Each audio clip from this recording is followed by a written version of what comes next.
മച്ചന്മാരെ ഇന്ന് നമ്മൾ രാവിലെ നോക്കുമ്പോഴേ വാഷിംഗ് മെഷീനകത്ത് വെള്ളം എന്ത് ചെയ്താൽ നിൽക്കുന്നില്ല. ടാപ്പ് തുറന്നു നോക്കി ഇതെല്ലാം വെള്ളം എന്ത് ചെയ്താ ഇതുള്ളൂ. വെള്ളം ഒഴിക്കുമ്പോൾ ഇതുള്ളൂ. വെള്ളം എന്ത് ചെയ്താൽ നിൽക്കുന്നില്ല. ഇതിൻ്റെ ഒരു കാരണം എന്നാന്ന് നോക്കിയിട്ട് ഈ വാഷിംഗ് മെഷീൻ നമ്മളൊന്ന് അഴിച്ചു നോക്കാൻ പോവുക. എന്തെങ്കിലും കംപ്ലൈൻറ്റ് പറ്റുമെന്ന് അറിയാമല്ലോ.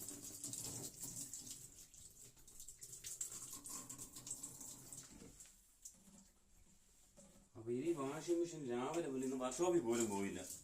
ഞാൻ വർക്ക്ഷോപ്പിൽ പോകാൻ സമയവും പോയി. മച്ചാന്മാരെ ഇന്ന് നമ്മള്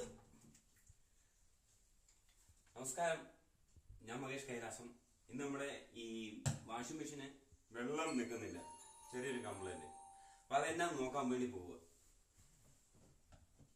ഒത്തിരി സ്ക്രൂ ഉണ്ട് കേട്ടോ ഇതിനകത്ത്. ഈ സ്ക്രൂ എല്ലാം നമ്മൾ അഴിച്ചു വരുമ്പോഴത്തേനും നേരം വെളുക്കുന്നു എനിക്ക് തോന്നുന്നു. ഇതെന്നാ കംപ്ലൈന്റ് ആണെന്ന് അറിയത്തുമില്ല. ചുമ്മാ ഒന്ന് അഴിച്ചു നോക്കുക കേട്ടോ. ശരിയാവുമല്ലോ എന്നൊന്നും അറിയത്തില്ല. നമുക്ക് ഈ ഇലക്ട്രീഷ്യന്റെ പണിയൊന്നും അല്ലേ.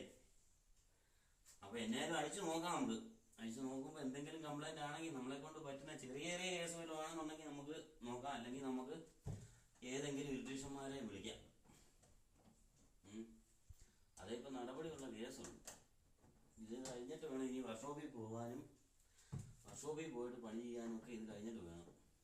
രാവിലെ തുണി അലക്കാൻ നോക്കി അവള് പറഞ്ഞപ്പോഴാണ് ഇതിനെ പറ്റി ഒന്ന് പഠിച്ചേക്കാന്ന് വെച്ചത്. അപ്പൊ എന്തെങ്കിലും ചെറിയ കംപ്ലൈന്റ് ആണെങ്കിൽ അത് കാണുവാണെങ്കിൽ നിങ്ങൾക്ക് എല്ലാം ഒരു ഉപകാരമാണെങ്കിൽ അങ്ങനെ അങ്ങ് സെറ്റാക്കാന്ന് വെച്ചു.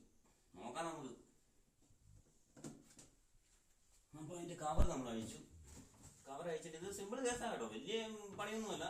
ഇതിങ്ങനെ എടുക്കുന്നു കണ്ടോ, ഒരു ഫൈബറിന്റെ പീസ് പോലെ അത് മാറ്റി വെക്കുന്നു. ഇനി സംഭവം ശരിക്കും ഇതാ ഇതിന്റെ മറ്റേ ഓവർഫ്ലോ വരുന്ന ടാപ്പ്. ഈ ടാപ്പ് നമ്മള് ഇതുണ്ടോ, എങ്ങോട്ടാണ്? വലത്തോട്ടാണ് ഇടത്തോട്ടാണ്? ഓക്കെ. ഇത് കഴിഞ്ഞു. എന്നേലും പിന്നോ സാധനങ്ങളോ എന്തെങ്കിലും കിടക്കുവാണെന്നുണ്ടെങ്കിൽ ഇവിടെ വന്ന് കിടക്കും. അതിന്റെ വല്ലതും കംപ്ലൈന്റ് ആണോ എന്നുള്ളതൊന്നും അറിയത്തില്ല.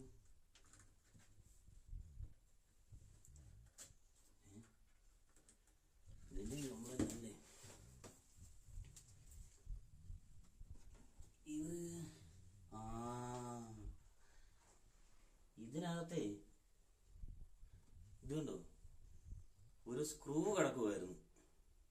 ചുമ്മാ അല്ല കേട്ടോ. ഈ സ്ക്രൂ എന്റെ മറ്റേ വർക്കിംഗ് ഡ്രസ്സിന്റെ അകത്ത് കിടന്നല്ലേ. ഈ പോക്കറ്റൊക്കെ നോക്കിയെടുത്തിട്ട് ഇത് അലക്കാനിടണം. ചുമ്മാ ഓരോ പരിപാടി കാണിക്കുന്നു.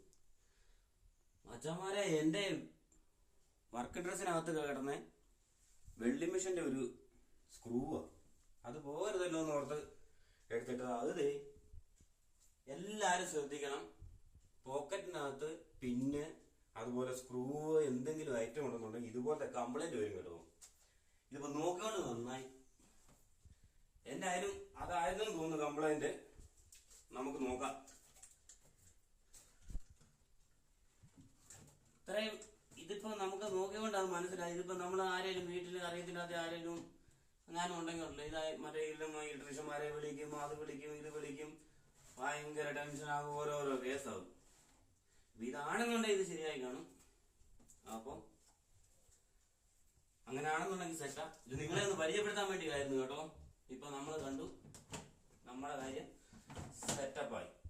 നോക്കാം. ഇനി ഈ സ്ക്രൂ ഇട്ട് ഇതിനകത്ത് നിൽക്കുവാണെന്നുണ്ടെങ്കിൽ സെറ്റായിരിക്കും.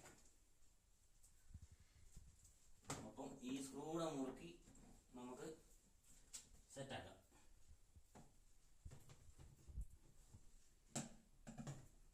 ഈ രണ്ട് സ്ക്രൂ ഇട്ട് നമുക്ക് നൂറ്റി വെള്ളമേ സെറ്റാണെന്ന് നോക്കാം. അല്ലെ ഇത്രയും സ്ക്രൂ ഇടണമെങ്കിൽ ഒത്തിരി സമയമാകും.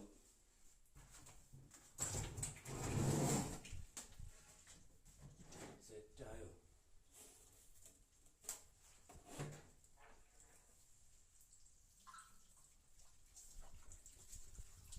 സംഭവം വെള്ളം നിറഞ്ഞു വരുന്നുണ്ട് മച്ചന്മാരെ. ഇത് കണ്ടോ, ഇതേ ആ സ്ക്രൂ കിടന്നതിന്റെ ഒരു കേസായിരുന്നു ഇതിന്റെ. ഇത് കണ്ടോ, വെള്ളം നിറഞ്ഞു വന്നു.